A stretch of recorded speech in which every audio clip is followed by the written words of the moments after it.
Williamson synthesis of ether. ये reaction occur करती है SN2 मैकेनिज्म से।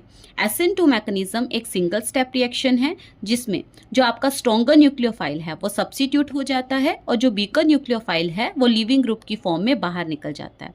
सबसे पहले अल्कोहल की रिएक्शन करवाएंगे सोडियम के साथ। अल्कोहल एक वीकर न्यूक्लियोफाइल है। जब इसकी रिएक्शन सोडियम के साथ करवाएंगे तो हमारे पास बनेगा सोडियम अल्कोक्साइड आयन। ये एक स्ट्रॉन्गर न्यूक्लियोफाइल है।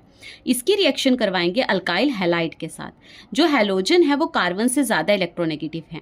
ये इलेक्ट्रॉन डेंसिटी को अपनी तरफ खींचेंगे।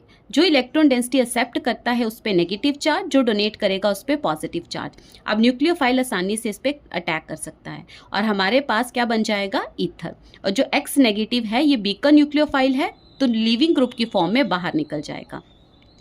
इसमें हम सिमेट्रिकल और अनसिमेट्रिकल दोनों ईथर बना सकते हैं। देखो, जो अल्कोक्साइड आयन है और जो अल्काइल हैलाइड है दोनों में R ग्रुप है। अगर दोनों R आप सेम ग्रुप लेंगे तो हमारे पास क्या बनेगा, सिमेट्रिकल ईथर। जैसे यहाँ पे लिया इथाइल तो क्या बना, डाइथाइल ईथर।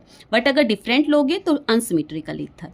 जो R ग्रुप है ये अलिफेटिक एज वेल एज एरोमेटिक ले सकते हो। अगर एरोमेटिक लोगे तो इसे बोलते हैं sodium phenoxide ion. Same mechanism follow करेंगे और हमारे पास बनेगा एनिसोल। यहाँ पे हम अलाइल ब्रोमाइड की एडिशन भी करवा सकते हैं। देखो, जो डबल बॉन्ड से नेक्स्ट कार्बन होती है इसे बोलते हैं एलाइली कार्बन, तो इसे बोलेंगे एलाइल ब्रोमाइड।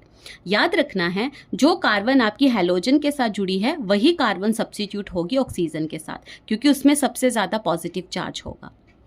लिमिटेशन देखो, यहाँ पे हम दो रिएक्टेंट ले रहे हैं, एक अल्कोक्साइड आयन और एक अल्काइल हैलाइड।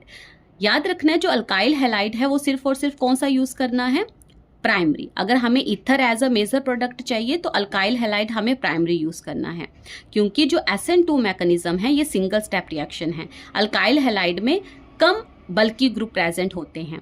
अगर बल्कि ग्रुप कम होंगे तो स्टीरिक हिंड्रेंस भी कम होती है। जो न्यूक्लियोफाइल है वो आसानी से अटैक कर सकता है कार्बन पे। तो अल्काइल हैलाइड कौन सा यूज़ करना है, प्राइमरी। जो अल्कोक्साइड आयन है वो आप प्राइमरी, सेकेंडरी, टर्शरी कुछ भी यूज़ कर सकते हो। एग्जाम्पल, यहाँ पे अल्काइल हैलाइड लिया प्राइमरी और जो अल्कोक्साइड आयन है वो लिया टर्शरी। अगर टर्शरी अल्कोक्साइड आयन यूज़ करेंगे तो क्या बनेगा, टर्शरी ईथर।